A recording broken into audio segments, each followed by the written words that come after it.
Namaste everyone. Welcome to the second class of the Bhagavad Gita study series. And in this class, we will cover the second chapter. We'll start with the second chapter. In the first class, we saw an introduction of how the Bhagavad Gita fits into Mahabharata and also in the grand scheme of the Vedas. So we saw that the Bhagavad Gita is a condensation of the Vedas. And there is no new information in the Bhagavad Gita. It is just the Upanishads. So Veda has Veda Purva, which are the rituals, and the Veda Anta, which is the knowledge. The Veda Anta is also called Upanishads. It's Vedanta. So we kind of skipped the first chapter. We just saw one shloka because the first chapter is just all these armies are gathering. They talk about various warriors. They blow their own trumpets. So, and then Arjuna starts crying. He's just panic-stricken at the thought of killing his own kith and kin, especially two people that are very dear to him: his grandfather Bhishma and his teacher Dronacharya. So that is where we left off last week. And as usual, acknowledgements to Swami Paramatmananda, Om Shri Gurubhyo Namaha, for the excellent traditional rendering of the Bhagavad Gita as it was done since the time of Adi Shankara. So we will start with a small chant to Shankaracharya, who is the person who has given us this commentary and interpreted things in a very traditional way according to the Vedas. Om Shri Gurubhyo Namaha Sadashiva Samarambam Shankaracharya Madhyamam Asmadacharya Paryantam Vande Guru Paramparam. Salutations to the lineage starting with Lord Shiva, with Adi Shankara in the middle, and continuing up to my immediate teacher. So now, last class, we saw that the Bhagavad Gita, if you're just reading shloka by shloka, it can be, it look like it's pointing in all different directions. So, but there is a structure to the Bhagavad Gita, and this is how it is structured. The Bhagavad Gita is structured as 3 sections of 6 chapters each, and this is called a shatkam. 6 chapters, 6 is shat, so 6 chapters is called a shatkam. And the first 6 chapters are called Prathama Shatkam. The main topic is the Jiva, the Atma. Jiva is what resides, Jivati iti Jiva. What resides in the body is the Jiva. The middle 6 chapters, the main topic is Ishvara. So from 7 through 12, it's God, God, God, God, God. Last 6 chapters, the Charama Shatkam, or the final 6 chapters, the main topics is the oneness of the Jiva and the Ishvara. We saw the example of ocean waves. So the Jiva and Ishvara, even though it looks different, it is essentially, it's like the water. The waves are water, but the ocean is vast. It's also water. So that is the analogy that is commonly used. And in the first 6 chapters, there are 3 main topics. The rest are all like peripheral things, but the 3 lines of thought which go through these 6 chapters are the nature of Jiva. It is called Jiva Swarupam, or it's also called Jnana Yoga, that is the knowledge of the nature of the Jiva. The second topic is Karma Yoga. And the third topic is the importance of individual effort. It's called Prayatna. Yatna is effort, Prayatna is proper effort. Now, as I already told you, the Bhagavad Gita, Krishna does not teach anything new. He very clearly says that. Where does he say? We saw that in the when we saw the first section. So he says, Shri Bhagavan uvacha imam vivasvate yogam proktavan aham avyayam vivasvan manave praha mana ikshvakave bravit. So I taught this eternal science to the sun god Vivasvan, who taught it to Manu. Manu taught it to Ikshvaku, and so forth. Evam parampara praptim imam rajarshayo viduhu sakale neha mahata yogo nashta parantapa. This knowledge was received by the great rishis, by Shruti. However, with the passage of time, it was lost to the world. So that is what Krishna says. So there is nothing new in the Bhagavad Gita. And Krishna left and right quotes from the Upanishads. Krishna's most favorite Upanishad is Kathopanishad, the dialogue between a little boy and the Lord of Death. It is one of the most famous, super powerful Upanishads. That is Krishna's favorite. The second favorite is Mundaka Upanishad. Even the yoga teacher Pattabhi Jois would quote from Mundaka Upanishad. He'll say, Nayam Atma Balahinena Labhyaha. He would urge people to practice asanas for this reason. The Atma cannot be found by a weak body. Balahina means lack of strength. Okay? And we also saw there are only two yogas, Karma Yoga and Jnana Yoga. Karma Yoga includes Ashtanga Yoga, Patanjali's Ashtanga Yoga, everything. The Karma Yoga is to purify the mind so it is suitable for receiving the knowledge. So it makes the mind fit for understanding. And it's not like one is better or something. It's like middle school, high school. So in order to graduate, which is moksha, you have to go through high school, right? But in order to go to high school, you should have had middle school knowledge. So that is how it is. Now, we talk about yoga everywhere, right? The yoga and Vedanta, it's very similar. There's some very minute differences. There are different philosophies in India. So the yoga philosophy came out of the Sankhya. So in the Sankhya philosophy, it's all about the Atma. They don't even mention God. And in yoga, God is Ishvara is very important. But there's slight difference between what is in the Vedas and the yoga philosophy, in that the yoga seems to talk about multiple purushas, whereas in Vedanta, it is all one. It's just different waves. That's how Vedanta views it. And the second difference is in yoga, you can attain moksha through meditation, high states of meditation. But in Vedanta, it says the meditation alone cannot get moksha. You need to thoroughly understand the Atma and how it relates to Ishvara. It's only with that you will attain moksha. So slight differences. But Vedanta, all the Vedas, for that, yoga is a core aspect to purify the mind. That's why the Bhagavad Gita is a yoga shastra. And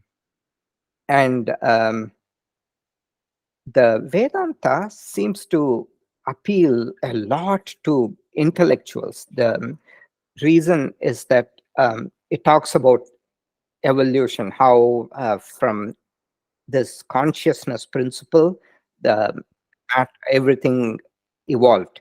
So later in the 7th chapter, Krishna talks about it. Bhumirapo nalo vayuhu kammano buddhirevacha ahankaram iti yamme bhinna prakriti ashtada. And he says that from this consciousness, this matter came, and the matter, it is bhumi, earth, all the 5 elements, not just that.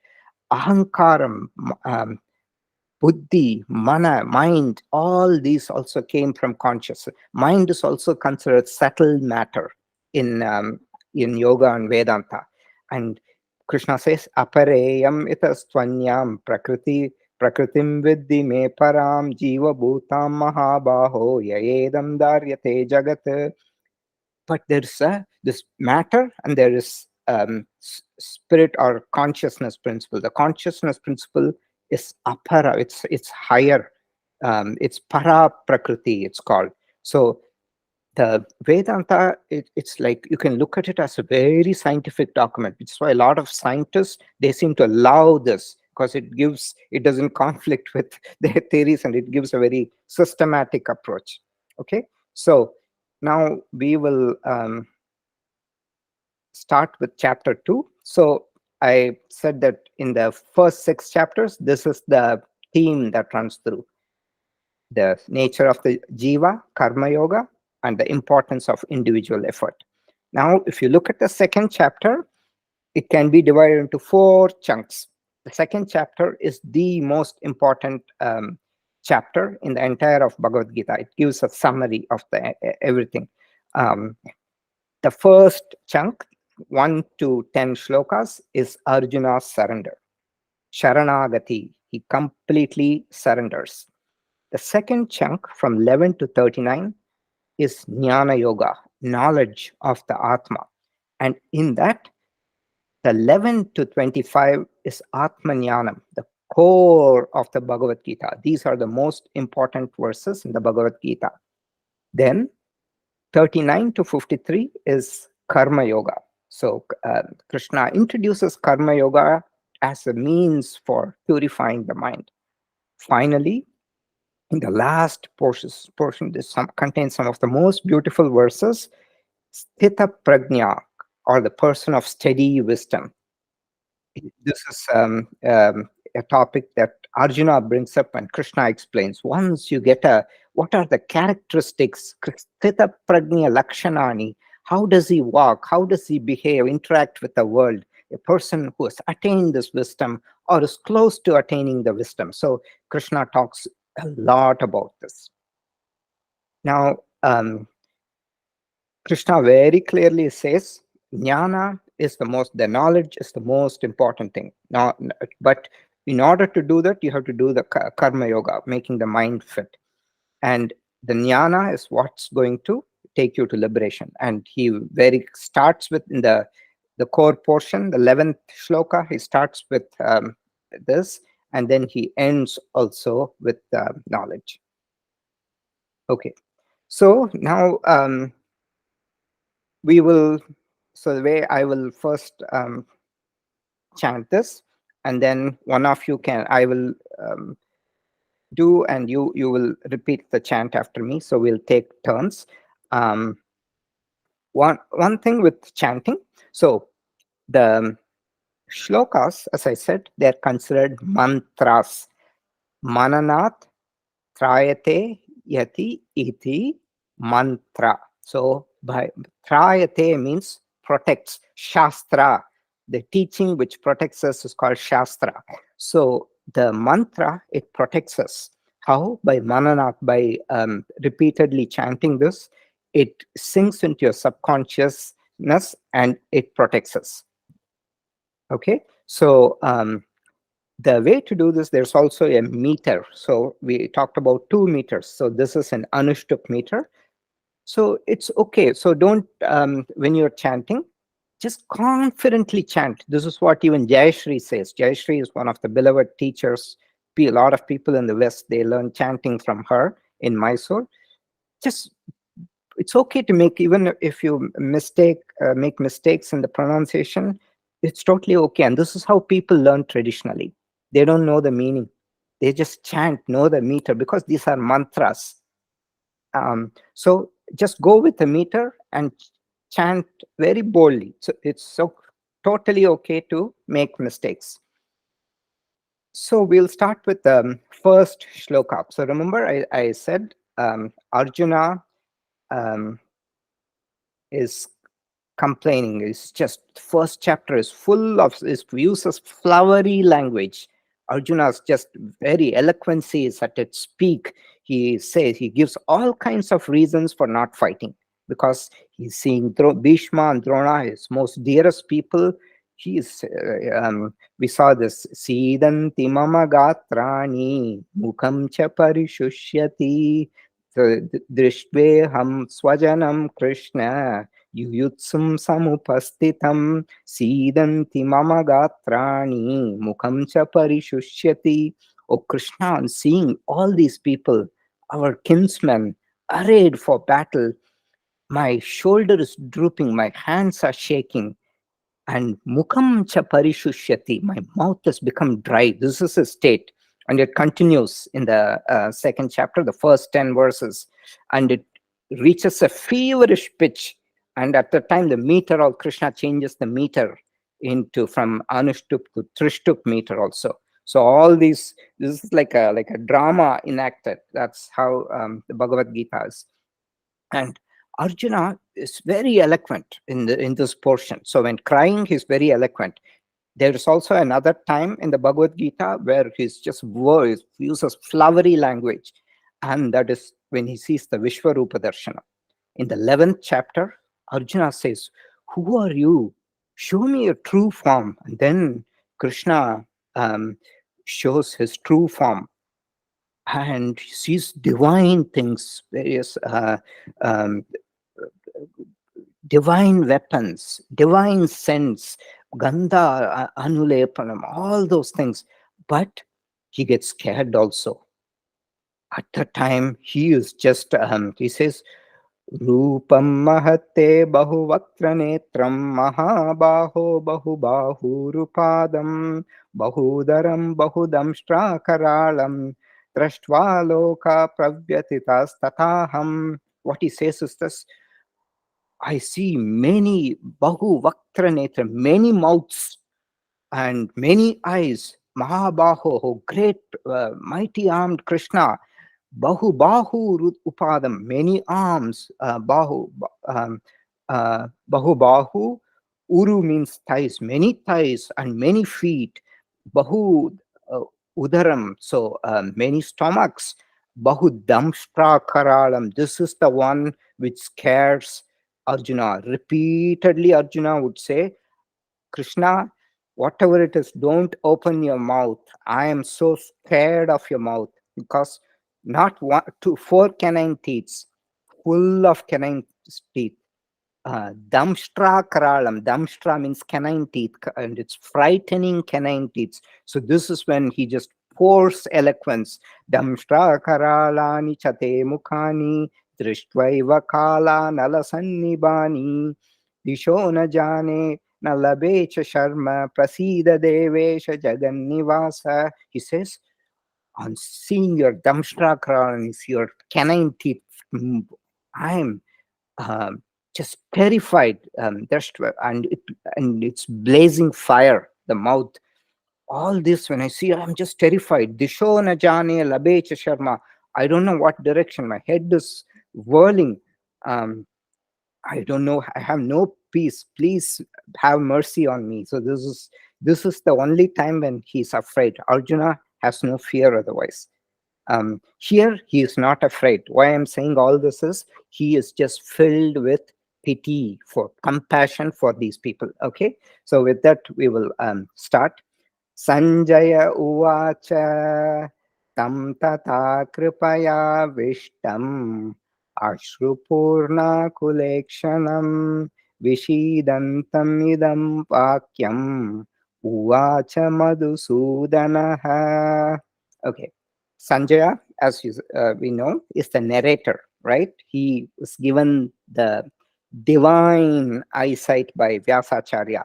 Sanjaya is narrating everything to Dhritarashtra, the blind king, whose 101 sons are the evil ones fighting on one side against the 5 Pandavas. Okay, and their Pandavas are outnumbered, 11 Akshohinis, whereas Pandavas have only 7 Akshohinis. So those huge battle formations.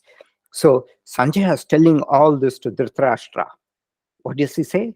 To him, that is to Arjuna, who was overwhelmed with pity. his eyes full of tears and his mind grief-stricken, Madhusudana, Krishna, uttered these words. Okay, so tam tata kripaya avishtam. Kripa is pity, filled with avishtam, overflowing, overcome with pity. Ashru is tears, Purna, full of tears, Purna, Akula Ikshanam, just sad eyes. Each Ikshanam is eyes, Chakshu, all these mean eyes. Vishidantam, and to him who was very sad, Vishidantam, idam, these words, Madhusudana spoke. Okay, so who wants to just, go first in chanting? So I will say a portion and you repeat. Okay, Sumitra, you can unmute, and others can chant too, but just keep your mics muted, otherwise there'll be an echo. Okay. Sanjaya Uvacha Sanjaya Uvacha Tam Tata Kripaya Vishtam Tam Tata Kripaya Vishtam Ashrupurna Kulekshanam Akshupurna Kulekshanam Vishidantamidam Vakyam Vishidantam Idam Vakyam Uvacha Madhusudanaha. Uvacha Madhusudanaha. Good. So, throughout this, you will see Krishna, Arjuna calling Krishna by many names. So here, Madhusudana refers to Krishna. So, just to give a small story, so Madhusudana means one who has slayed the evil demon called Madhu. So, in one of Vishnu's avatars, Vishnu takes the avatara of Hayagriva. So there is a asana also called Vatayana asana. So Vata means wind, and that which travels like a wind. What travels like a wind? A horse. So Vishnu is depicted as having the face of a horse. So you probably have heard the verse straight from the horse's mouth. It means coming from an authentic source. So Hayagriva is the one who repository of all the Vedas. So what he did is that when the Vedas were stolen away from Brahma by these demons, he restores the Vedas. So he is the source and the protector of the Vedas. So what once happened was Brahma becomes very arrogant because he has all this knowledge. And then Vishnu decides to teach him a lesson in humility. So from the dirt in Vishnu's ears come two demons, Madhu and Kaitaba. And when Brahma is sleeping, they steal all the Vedas from him. And half knowledge is a dangerous thing, right? So they just utter something from the Vedas, and they get a boon. And the Durga appears before them and gives them a boon and says, what boon do you want? And they say, oh, we should be able to choose when we die. And the boon was granted. So these are invincible. So Vishnu tries to recover the Vedas at the behest of Brahma, but he's not able to kill them because of this boon. So then Vishnu tries to charm them. He says, he praises them and says, you are so good that I will also give you a boon. And the demons being so arrogant. So this is what Madhu means, ego. Kaitaba is for rajas. It's for craving. They want everything. So these are what the qualities these demons represent. So the demons being very arrogant, they say, oh Vishnu, you give us you're giving us a boon, we will give you a boon. And then Vishnu says, okay, I'll happily take your boon. My boon would be, I want you guys to die. And so the demons And they also clever. They say, okay, the boon that we want is that we cannot die in water. But at that time of creation, apparently there was water everywhere. So they also were tricky. Then Vishnu becomes big and he catches them, puts them on his thighs, and kills them in midair.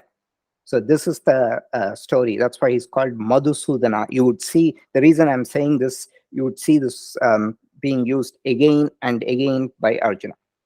Okay. Okay. So we'll take turns chanting. Next, somebody else can, whoever wants to chant, can chant. Okay.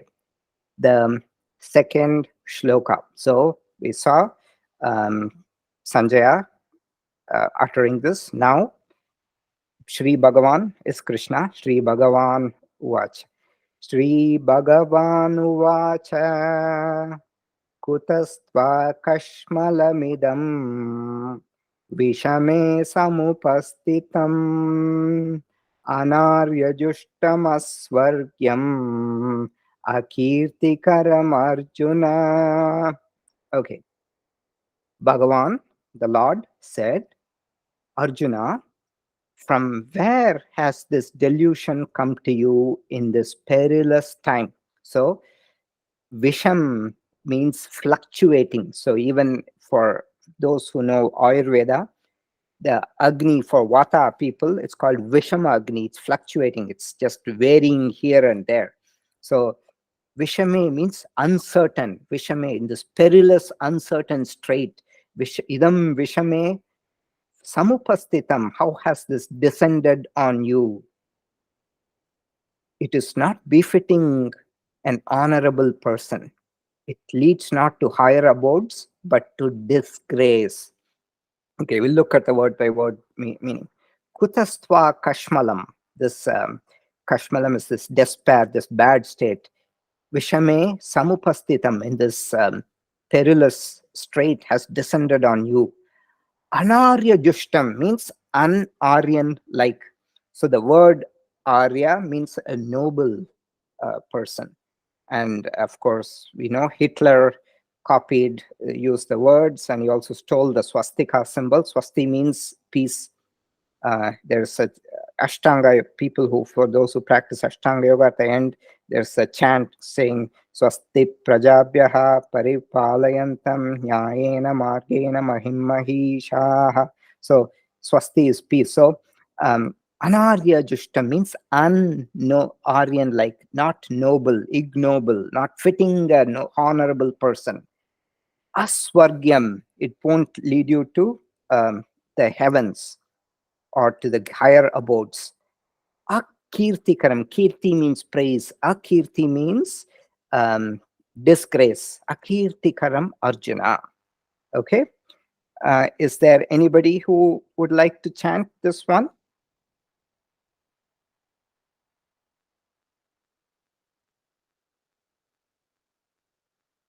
Nobody wants to chant? You can be. Yes, Sumitra. Would like to do again? Okay, maybe Pratya can do. She's also next. Somebody else can do. Okay, Okay. Pratya. Shri Bhagavan Uvacha. I will chant first and then you do it after me. Okay. Sorry. Shri Bhagavan Uvacha. Shri Bhagavan Uvacha. Kutastva kashmalamidam Kutasvakashmalamidam Vishame samupastitam Vishame samupasthitam Anaryajuştamasvargyam Anaryajustama Swargyam Akirtikaram Arjuna. Akirtikaram Arjuna. Good. So all this follow the Anushtup meter. Okay. Then Krishna says, Klaipyam masmagamapata naitat tvayupapadyate shrudram hridaya daurpalyam tyaktvotishta parantapa. Okay. O Partha, it does not befit you to yield to this unmanliness. Give up such petty weakness of heart and arise, O scorcher of enemies. Okay. Klaibyam means unmanliness.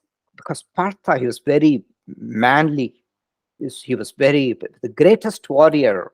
Um, and he was so proud of his skills, and he would not tolerate anybody who would tell him that his skills are less than perfect. And he has taken a vow also. The vow he has taken is, anybody who criticizes my skills, I will kill them. So what happens? This is a tricky thing, because his own elder brother Yudhishthira, when he was not able to kill Bhishma, he criticizes. So you're saying you're such a great warrior, you've still not killed all these people. What happened to your valor?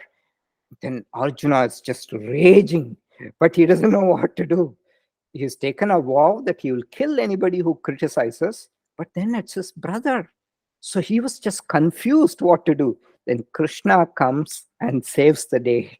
And Krishna is full of all these plots and tricks. So Yatra Yogeshwara Krishna, Yatra Partho Danurtaraha, Tatra Shri Vijayo Bhutir, Dhruvanitir Matir Mama.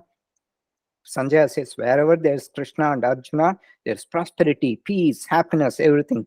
In addition, wherever there's Krishna, there's no boredom at all. It's full of Krishna, always does all these things. There's tricks, plans to trap people and to kill all the evil, following the Prakriti, the nature. He doesn't raise divine weapons for everything. He let nature take the course. So he comes up with a thing. He says he makes Yudhishthira self-glorify himself. And according to Vedas, self-glorification is worse than death. So he plays this game, and finally he settles the dispute. So Yudhishthira is as good as dead, Arjuna. You don't have to do anything. So now Krishna is slightly poking Arjuna because he's just devastated. He says, Klaibyam, you're unmanly to just, make him rise up, because he's just sunk. Klaibyam ma smagama partha. You do not yield to this unmanliness. Ma means not, smagama partha, yield to. Partha refers to Arjuna. He is called Partha because he is the son of Pritha. Pritha is Kunti, his mother. Naitad tvai upapadyate. Na etad tvai upapadyate. This does not befit you. Upapadyate means befit. Na etad, not this. Tvai, for you, befit. Shudram hridaya daurbalyam. Shudram means lowly. Shudram hridaya, heart, the heart. Daurbalyam, weakness of the heart. Bhala is strength. Daurbalyam is weakness. Tyaktvo uttishta parantapa. Tyaktva, cast it and rise. Uttishta, rise. O parantapa. So the word parantapa, again, now it refers to Arjuna, is called parantapa, means is the scorcher of enemies. Tapas, the word tapas means heat. So when you don't eat, or when you do a lot of physical asanas with the breathing, it generates a lot of heat in the body. This tapas, this heat, it destroys the toxins. So Arjuna is called Parantapa because he's done so much tapas that he can just vanquish all the enemies. Here you can literally assume it, or figuratively. Figuratively, all the enemies are within the body also, right? The mind and everything. Patya, you had a question? What is the meaning of scorcher? Scorched means burn. it's fire. Tapas is heat. With that, he would just burn the enemies. With he has so much power. Okay. Okay. All right. So we will go to the next one. Oh, so this nobody chanted, right? Who wants to chant? Anybody else? Just you can go for it, even if no one else. So, okay, Gary, yeah, unmute Gary. Okay. Klaibyam masmagamapartha Klaibyamasmagamapartha naitattvayupapadyate Naita Twayapapadye padyate Pyadate Shudram Hridaya Daurbalyam Shudram Hridayaidan Bayam Jatvotishta Parantapa. I can tell with you. Yeah, let's do it together. Okay. Jatvotishta Yeah. Parantapa. So, How do you say T-Y-A? How do you pronounce the Tyaktvo. first? Tyatvo. Okay. Let's do it together. Okay. Tyaktvotishta Parantapa. Tyatvo Tishta Parantapa. Yeah. So the trick to chanting is always just go with the meter and everything will become very clear. Okay. So as we are chanting, when even with the mics muted, just chant, because this is how apparently the benefit occurs. And when even if you do not know anything about Sanskrit, when you are in a time and you're stressed, this will pop up in your mind, and that is what will soothe your mind. That is why it's called mantra. And this anybody who does this chanting will assert to this. You don't need to know anything about any Indian language, Sanskrit, nothing. These are all mantras, and this is how they work on the psyche. Okay. All right. The next shloka. So then Arjuna starts talking. So Krishna has kind of pushed him a little. Now Arjuna says, Arjuna uvacha katham bhishmamaham sankhe dronam cha madhusudana ishu bipratiyotsyami Pujarha Varisudana. Okay, now Arjuna says, oh, Madhusudana, how can I shoot arrows in battle on people like Bhishma and Dronacharya, who are worthy of my worship? And then he uses a second name for Krishna, Arisudana. Ari is enemies. Harisudana means one who destroys. So last time we saw Madhu Sudana, Krishna destroyed Madhu. Now Arisudana, he destroys the enemies, which are the demons and whatever causes problems. So, so this is his thing. How can I fight Bhishma and Drona? Is there anybody who would like to chant this?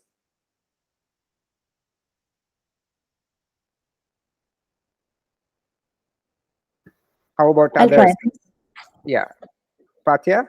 Oh, Seema wants to chat. Let's give us Seema a chance. Okay. All right. I'll first say, and you can repeat after me.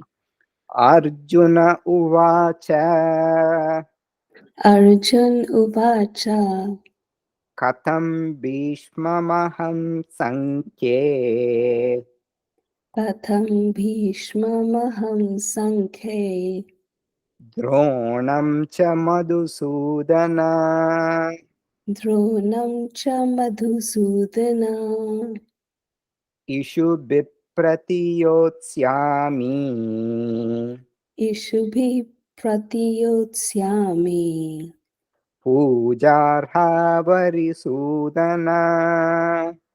पूजाहार्वरिसूदना. Good. Okay. So Arjuna starts now. His grief is getting to a feverish pitch, crescendo. It's just, and at this time, the meter also changes. So this meter, 55 of the 700 verses are in the Trishtup meter. This is one of the most beautiful meters. It is used to show emotions, something dramatic. So the second chapter has a lot of Trishtup meters. It's an important chapter. Then the you find a few in the 8th chapter, couple in the 9th chapter, and then in the 11th chapter, when Krishna shows his Vishwarupa Darshanam, everything is in the Trishtup meter because of the magnanimous, the glory. And then in the 15th chapter also, you find that is Purushottama Yoga, the divine. You find a lot of Trishtup meters. So let's listen to this one. Guruna hatva hi mahanubavan Shreyo bhoktum vaikshamapi haloke Hatvarta kamanstu guruni haiva Bunjiya bhogan rudira pradiktan. So this is the Trishtup meter. Instead of 32 syllables, here you have 44, 11, 11, 11, 11. So if you count Guru na Hatva like that, you will find 11 in the first ones, 11 here, 11 here, 11 here. Okay. So what is he saying? Mahanubhavan. He addresses, I told you, Krishna is addressed by many names. Oh, most noble one, Krishna. It would be better, look at the words, how the emotions, it is better to live in this world by begging than to enjoy life by killing these noble elders. So it's better to live on alms by begging and eat that food than to kill these noble elders who are my teachers. Guru, he says, if we kill them, the wealth and pleasures we enjoy will be tainted with their blood. That is the emotion. Okay, so let's look at the meaning. Guru na hatva. Na hatva means instead of slaying the gurus, O mighty armed, most noble Krishna. Shreyo means Shreya means better. Bhoktum Vaiksham api iha loke. Loka is world. In this world itself, Bhoktum, we eat Vaiksham, which is like alms from begging. Vaiksham api iha loke. Hatva, having slain. Artha kaman. Artha is wealth, kama is pleasure. Hartva, if we enjoy wealth and pleasure. Guru na iha eva. So the Bunjiya Bhogan Rudira Pradigdan. It will be all that we eat. The Bunjiya Bhogan means the food that we eat would be tainted with the blood of these gurus. Guru's blood. Rudira Pradigdan. So Rudiram, that's blood. Pradigdan is tainted. So their pleasures will be tainted with their blood. That's what is now. To see the meter, with the meter change, his emotions are just rising to a feverish pitch. So this first 10 shlokas is about Arjuna's surrender. He just rises, emotion intensifies, and then we'll see that he'll surrender.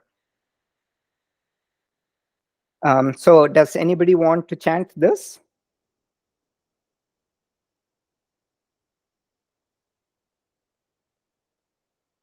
Anyone? Okay, Patya, you want to chant? Okay. Guru na hatva hi mahanubavan Guru na हत्वा हि महानुभावान् Shreyo bhoktum vaikshamapih loke. श्रेयो भोक्तुं भैक्षमपीह लोके Hatvartakamanstu guruni haiva. हत्वार्थकामांस्तु गुरूनिहैव Bunjiya bhogan rudira pradigtan. भुञ्जीय भोगान् रुधिरप्रदिग्धान्. Okay. The next one. Na chaitat vitmakataranno gariyaha. Yadva jayeva yadivano jayeyuhu. Yaneva hatva na jijivishamaha. Te vastita pramukhe dhartarashtraha. Okay. And he now says, we do not know which of the two is better for us, whether we kill them or they kill us. He is now so torn. They stand before us, the sons of Dhritarashtra, having killed whom we would not want to live.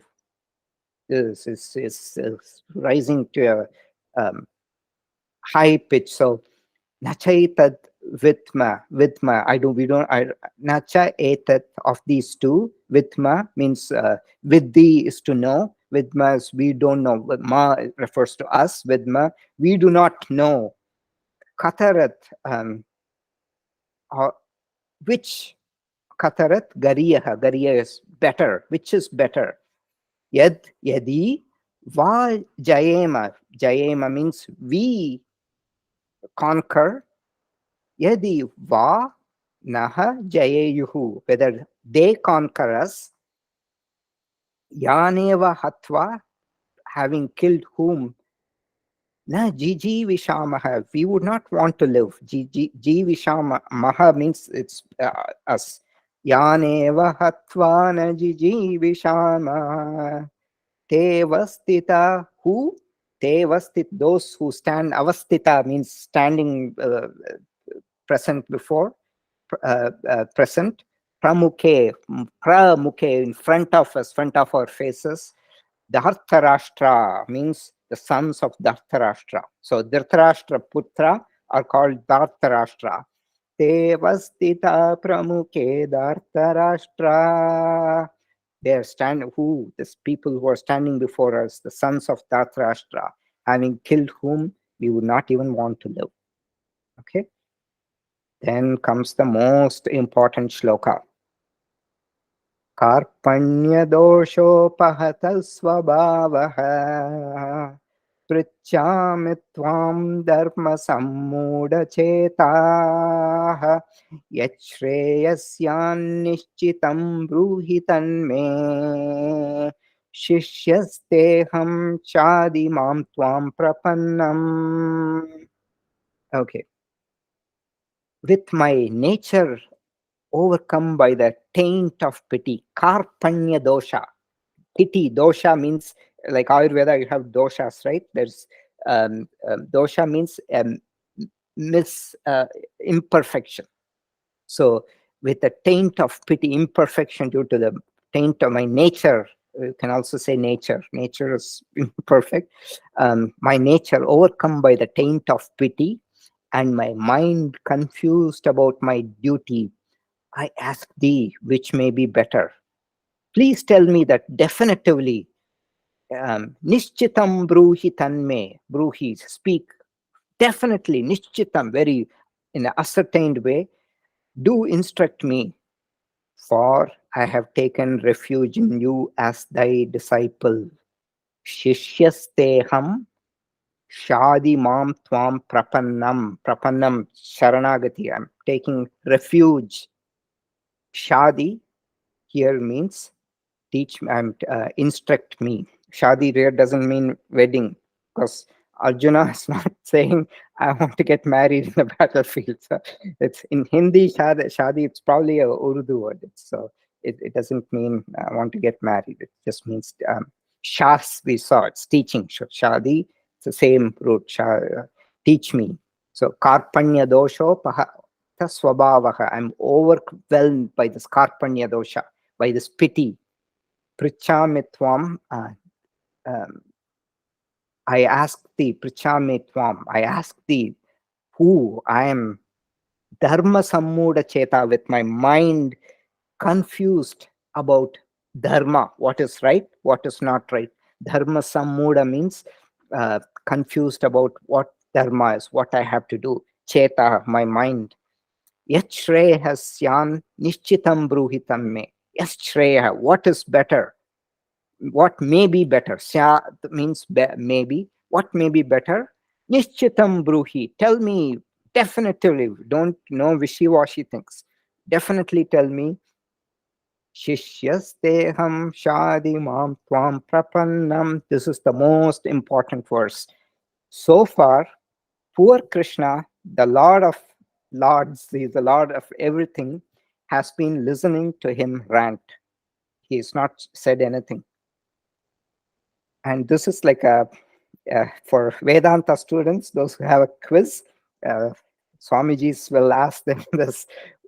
Why didn't Krishna tell this to Yudhishthira? Yudhishthira is Dharmaputra, is the son of the Yama, the Dharma Raja. Why to Arjuna? Because Arjuna surrendered and asked for the teaching. Simple. So, Shishyasteham shadi mam tvam prapannam. So we didn't chant this one, right? Is there anybody who would like to chant? So there, Lataji, Melissa, anyone? No? I can try. Okay, we'll give. So just go boldly. It's okay if the words are not correct. Just go with the tune. Karpanya dosho pahata swabhavaha. I can only say the first one. Karpanyo Dosho pahata swabhavaha. dosho. I can see. Okay, so I will chant once, and the second also I will chant. Just chant with me, okay? So that will make it easier, okay? Karpanya dosho pahata swabhavaha. Now you chant. Karpanya dosho pahata swabhavaha. Avaha. Prichami tvam dharma sammula cheta. Prichami tvam dharma sammula cheta. Yat shreyasyan nishchitam bruhi tanme. Yat shreyasyan nishchitam bruhi tanme. Shishyasteham shadi mam tvam prapannam. Shishyasteham shadi mam tvam prapannam. Okay.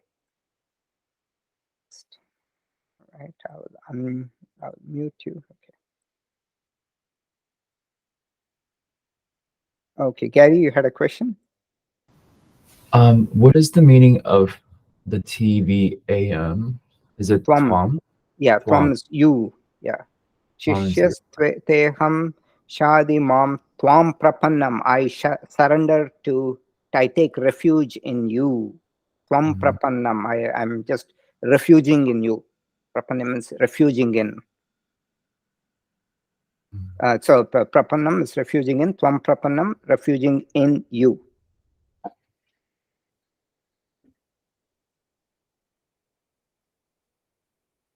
Okay, so this is the final pitch, after which he keeps quiet. So Arjuna says, Nahi prapashyami mama panudyad yachokamucho shanamindriyanam avapya bhuma vasapatnamruddham rajyam suranam api chadipatyam. Okay, so here he uses such strong words. Nahi prapashyami mama panudyat. I do not see anything mama apanudyat that would remove what? Remove what? This grief. I do not see anything that will remove this grief of mine, which is drying up my senses. Even if I were to attain an unrivaled and prosperous kingdom on earth and even lordship over the celestials. So he says, Nahi prapashyami, I don't see clearly, mama anupadya, that will remove my what? Sokam, which is sorrow. And what is this sorrow doing? Sokam, uchoshanam means drying up. Uchoshanam, indriyanam, the senses, indriya is senses. Echokam uchoshanam indriyanam. Avapya bhuma vasapatnamruddham. Avapya, having obtained. Asapatnamruddham means unrivaled, prosperous, what? Kingdom, Rajyam. And even if I were to attain, Sura means the gods. They have drunk the nectar of immortality, so they live for a long time. So they're called Suras. Suranam api chadipatyam. Suranam api adipatyam. Adipati means Lord. So even lordship over the gods is not going to remove this grief. So that's his status. So we have two more, so I will quickly go over that. So these ones would be easier for you to chant. So now Sanjaya is the narrator, right? So he's kept quiet. Arjuna is not talking anymore. So somebody has to fill in the gap, and Sanjaya comes and starts narrating. Sanjaya uvacha evam ukva ऋषिकेशं Gudakesh परन्तप नयोत्स्य इति govindam uktva tushnim babuvah. So you again see now different words. Sanjay uvacha evam uktva, having spoken thus to Hrishikesha, which is Krishna. Hrishikesha means the lord of the senses. Gudakesha is Arjuna, and he's called Gudakesha because he's conquered sleep. He can fight days without sleeping. Gudakesha, also another name, Gudakesha Parantapa. We saw Parantapa, the one who's done so much tapas that he can scorch the foes with the heat, the power of tapas. The scorcher of foes, told another name for Krishna, Govinda iti Yotsya iti Govindam. I shall not fight. And he became silent. Stop talking. So, Evam Muktva Rishikesham, having spoken thus to Rishikesha, Gudakesha, the great Arjuna, the great scorcher of foes, Nayotsya iti Govindam, I will not fight. Yuddha is fighting. Nayotsya means I will not fight. Iti Govindam, having told this to Govinda, which is Krishna, Uktva, Tushnim Babuvaha. Tushnim Bhavam means silence. Tushnim Babuva means becoming silent. So he has become silent after that. Okay. So we have one more minute. We'll cover the last one. Tamuvacha Rishikesha Prahasanniva Bharata Senayorubayor Madhye Vishidantamidam Vachaha. Okay, so this is a very beautiful scene. Where is Arjuna? Is between the two armies. You see, there's one army here, another army on the other side, and Arjuna is between the two armies. Oh, Bharata, here Bharata refers to Dhritarashtra. They all come in the lineage of Bharata, was their great ancestor. So they're all related, right? So here it refers to Dhritarashtra.